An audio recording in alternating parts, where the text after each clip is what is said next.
Natalie has challenged me with doing the annual report, so I'm going to give you guys just a quick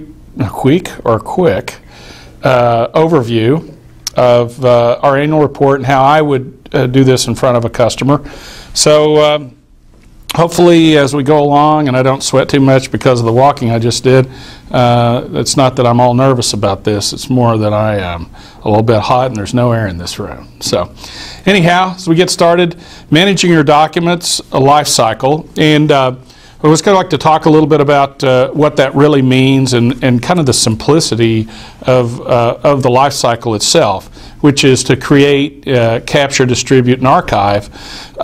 It sounds really, really simple, but as we dig into the annual report, we find out that there's extreme complexity, and it's actually probably the single biggest part of businesses that are not being managed very efficiently. So that's our job, and I want to take you on a tour of our company and how we're going to accomplish these things for our customers. So if you open the first page, you'll see that we have a chart of our growth, and I think what we're trying to demonstrate with this chart is that we're not a giant company, or the customer won't become a number, but we're not small either. So we're kind of the perfect size to be able to go out and manage a customer's needs in a very personalized manner. Yet we're not so small that if you want to do business with us that we won't be here tomorrow. In fact, part of this demonstrates, as we get into the history, how long we've actually been around and how we've been able to transition our company from one step to the next as innovation and technology changes. So, our revenues in 2012 are expected, or were expected, to do $92 million. We actually achieved that goal. As we go into 2013, the number jumps up as projected to about $102 million in revenue. So our company is growing smartly and nicely. I'd like to also talk about the fact that since we're the size we are, we're kind of the perfect boutique kind of company for someone to do business with. Again, not too big, not too small, just right. Okay, so let's flip the page.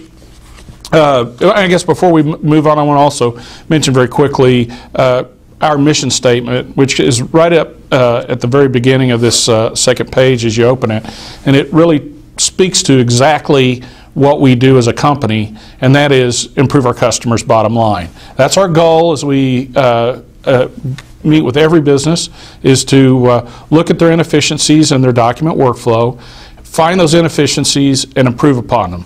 And again, as we go step by step through this, you'll see kind of what our process looks like and what our strengths to be able to accomplish that might be.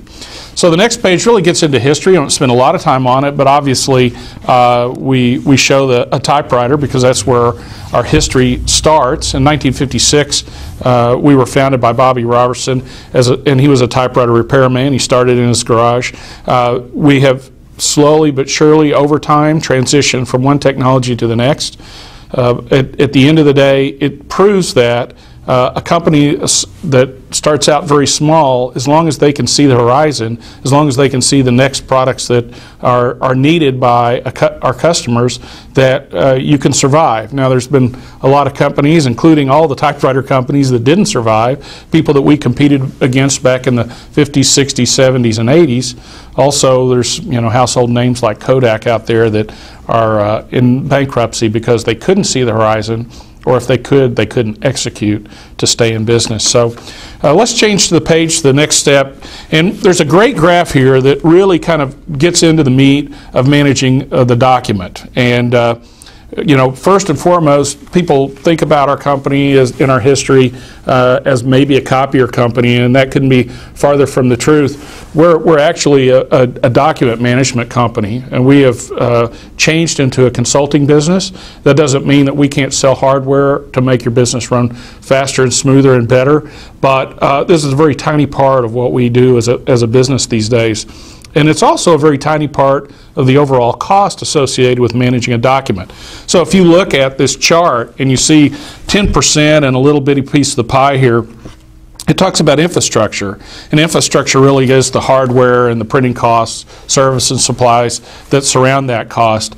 That is just a very, very small slice of a giant pie of costs that are associated with managing documents. But yet, it seems to be where most businesses focus to try to save money. And that couldn't be farther from where they need to be focused. Yes, always important to buy right and not overspend. But unfortunately, if a consultant doesn't come in and sit down, even in this small pie of 10% or part of the pie, and look at really what you're printing, why you're printing, who's printing, and all of those types of things, and we'll get into that in our Managed Print program in a moment, by just buying cheap prints isn't necessarily an efficient way to go about it. Cheap prints are not cheap if you don't need to print them in the first place, and that's really what we teach businesses, is how to not print. Also, if you go into the next piece of the pie, which is 15% of the overall cost of the document, that's the IT infrastructure that supports that printing device. Surprisingly enough, more money spent on the IT side and personnel than is actually spent on the hardware, the service, and the supplies.